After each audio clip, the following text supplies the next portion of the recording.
السلام عليكم أعزائي طلاب كلية التربية للعلوم والصرفة. نكمل وياكم ما تبقى من المحاضرات الخاصة بالفينولات.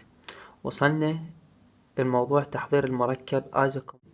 أعزائي الطلاب، مثل ما تشوفون عندي حلقة فينول يرتبط بيها أو تتفاعل مع ملح الديزانيوم. بما أن الهيدروكسيل يوجه أورثو بارة، فارتبط ملح الديزانيوم من جهة الأورثو والمرة الأخرى من جهة البارة. يتم التفاعل من خلال حلقة الفينول OH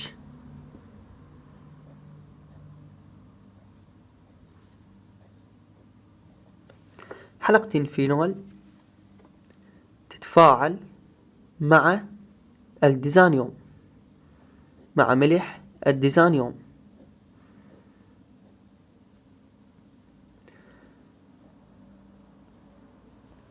أما بهاي الصيغة أو بالصيغة الموجودة بالكتاب، من تتفاعل مع أملاح الديزانيوم بوجود قاعدة NaOH. ال OH راح يوجه أورثو أو بارة، فمرة راح يربط أملاح الديزانيوم من جهة الأورثو، هاي جهة الأورثو N2 عندي. نرسم الحلقة الأخرى.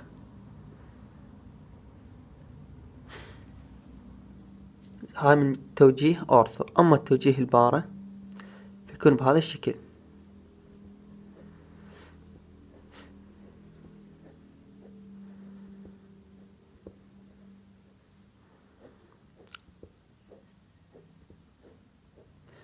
احنا نعرف هذه الأقطاب، هذا قطب بارة، هذا بارة، أورثو أورثو، ميتا ميتا، فأنا من أبدأ وجه بارة لازم أربطه من هذا الجزء. تمام أعزائي الطلاب؟ هاي بالنسبة لأملاح الديزانيوم. إذا نريد ناخذها مثل الكتاب، طريقة الكتاب، نجيب الفينول،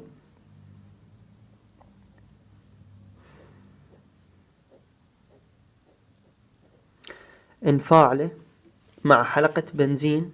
هو كتب AR يعني بنزين، N 3 أواصر NCl. هذا هو نفسيته، هذا ماكو فرق. زين، احنا هاي الحلقة هي نفسها تقصد بهاي. احنا بالتفاعل تغادر الكلور ويرتبط من جهة الكلور الفينول، فيتم التفاعل بهاي الصورة بوجود ال NaOH. هذا ال OH، هاي حلقة الفينول نرسمها.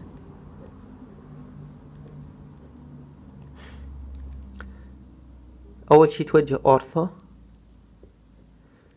من هاي ال N نرسم هاي N، اكتبها 3 أواصر N مرتبط ال N ب AR يعني حلقة بنزين. تمام. ها بالنسبة للتوجيه أورثو.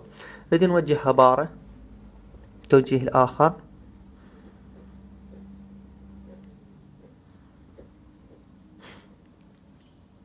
نفس التفاعل كتبه جوا من جهة البارة N 3 أواصر N.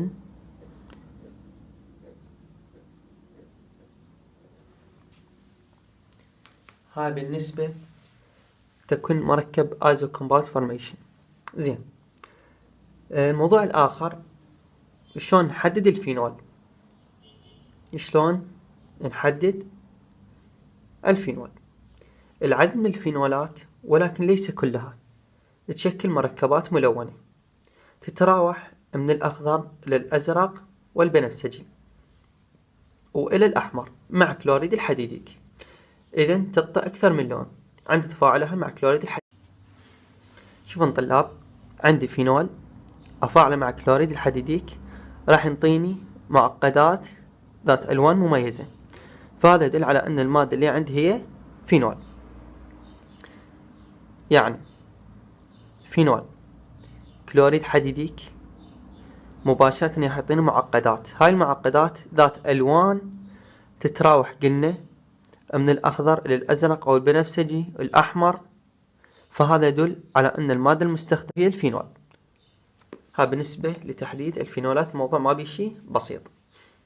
انتهى درسنا لهذا اليوم، لا تنسون وتنسوا والدي من الدعاء. جزاكم الله خير الجزاء.